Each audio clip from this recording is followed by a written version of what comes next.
Well, dear students, let us begin with another topic from the second unit of your second semester syllabus, that is a comparative account of salivary glands. Myself, Sarshad Hussain, Assistant Professor of Zoology, Government Degree College, Surankote. Let us try to understand uh, what is the digestive gland. What are the digestive glands?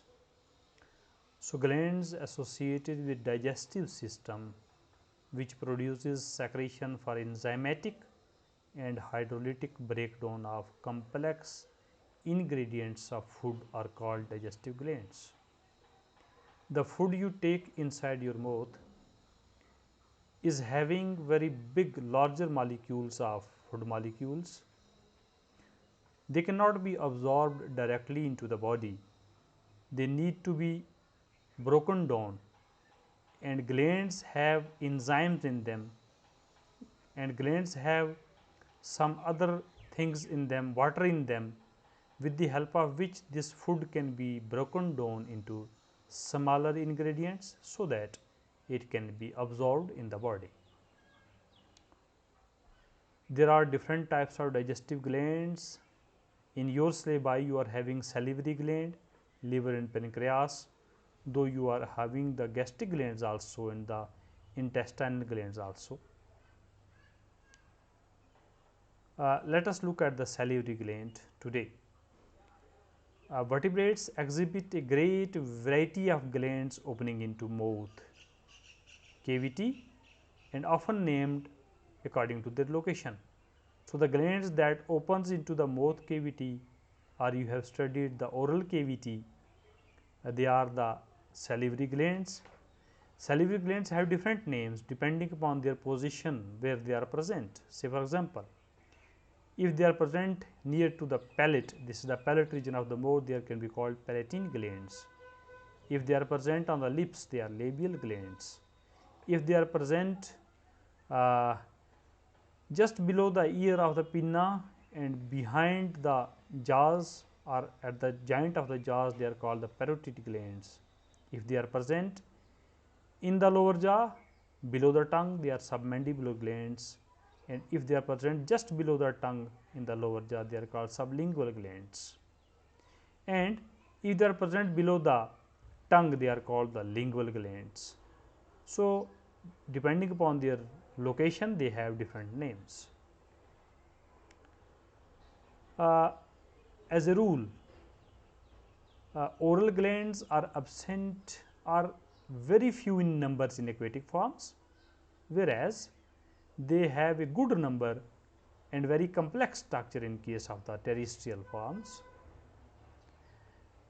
Like you can see in the cyclostomes, means the round mouthed fishes, the salivary glands are present in paired, but in the same case in the Petromyzon, but another cyclostome is there mixed where they are absent. In fishes, cartilaginous fishes do not have the glands. The fishes have the unicellular mucus glands present on the in the buccal cavity, but mucus glands will not secrete the enzyme for the digestion, they will just secrete the mucin for lubrication of the food. Then in the amphibians, salivary glands are absent.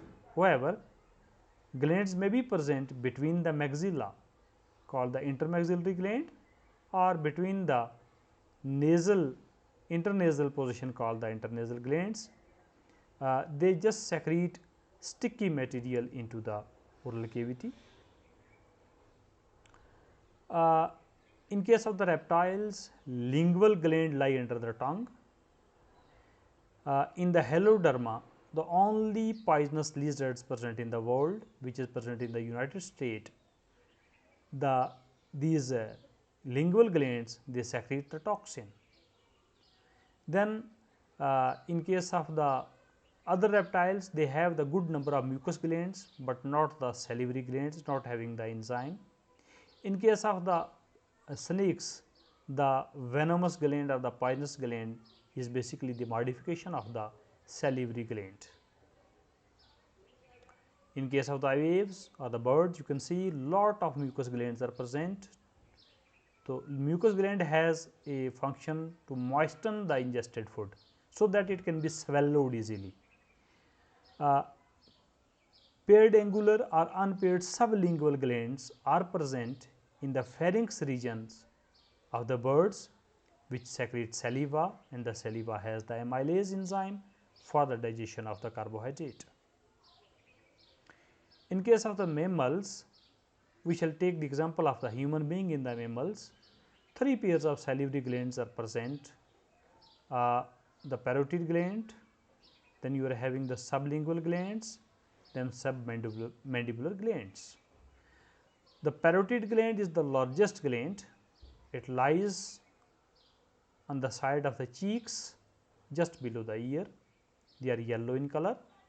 The duct that opens, that comes from the parotid gland, through which the secretion of the parotid glands are poured into the buccal cavity, they are called the ducts are called the Stenson's duct, because they are present in the pair, one on one side, other on other side. They open at the level of second upper molar teeth. Then this gland, the parotid gland, sometimes get infected with the virus called the paramyxovirus, and a very painful condition along with the swelling appears, that is called the mumps.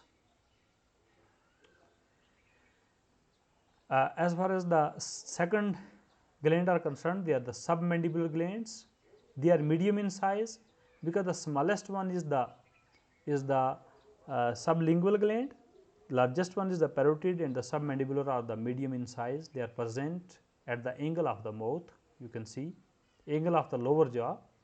The duct that is coming out from it is called the Watson duct, which opens under the tongue near the lower central incisor. As far as the sublingual and the third type of gland is concerned, it is smallest, present just below the tongue. The ducts that are coming out from it, there are many ducts which are called the Rivian duct. Among them, one duct is major duct, which is called as Bartholian duct, and they opens just below the tongue. There are some minor accessory glands present, like you can see the labial glands, the palatine glands, and the buccal glands. They secrete mucus only, they do not secrete the enzyme. Now, whatever the type of salivary gland are there, all of them secrete the saliva, and they secrete the saliva into buccopharyngeal cavity, into the buccal cavity as well as in the pharyngeal cavity, because sometimes the salivary glands are also present in the pharyngeal portion also. Now, on a day, on an average 1.5 liters of saliva is secreted. This saliva contains 99% water. Water will moisten the food and thus help in chewing and swallowing. It contains some salt like sodium, potassium, chloride, carbonate, bicarbonate. Then there are some fluids, serous fluids, which contain some proteins like albumin, globulin, potassium, thiocyanate. This saliva also has the mucin, which is secreted mainly by these accessory glands. So, mucin protects the oral cavity of the from the abrasion. This thing you might have observed that whenever you take the hot tea inside your mouth, then after taking hot tea, you may feel that your buccal cavity is feeling high level of sensation and feeling roughness.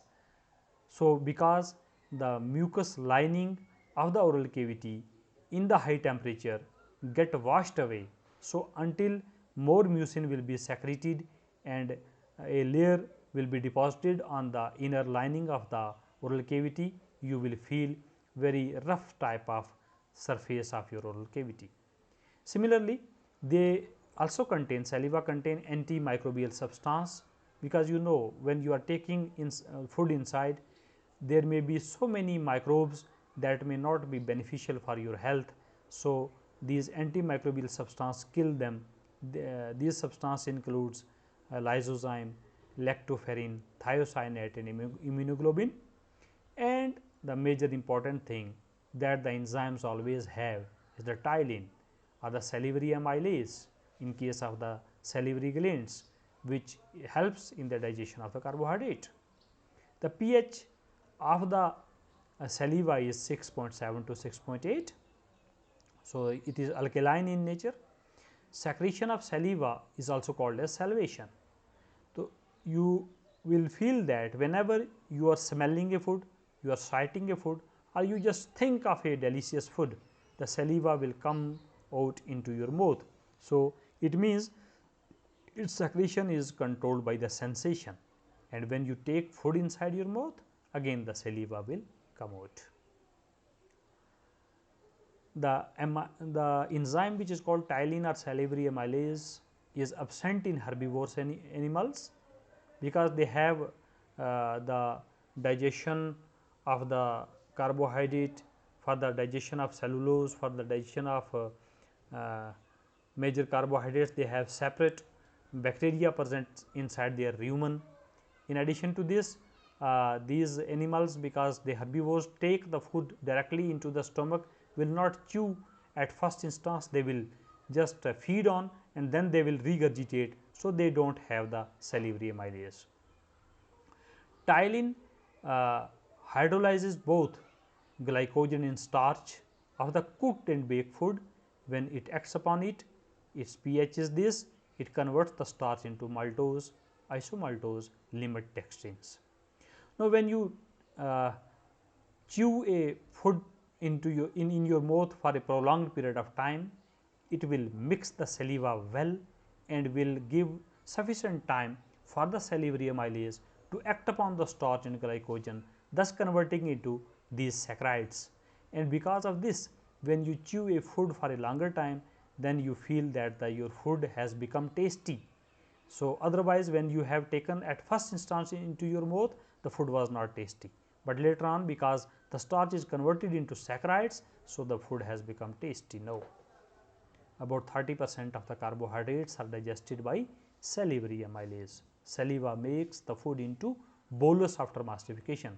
Mastication after mastication, the type of the food that you are inhaling into the pharynx and then into the esophagus and then giving it to the stomach is called the bolus. Now, rabbit has 4 types of the salivary glands. You can see the infraorbital or the zygomatic gland present just near the orbit. Then you have the sublingual gland below the tongue. You have the submaxillary gland just at the junction of the maxilla and the mandible, and then you have the parotid gland just near the pin of the ear. Now, they again secrete the ptyalin enzyme, but the monotremes, that means egg-laying mammals, do not have any type of salivary gland present in them. Thanks.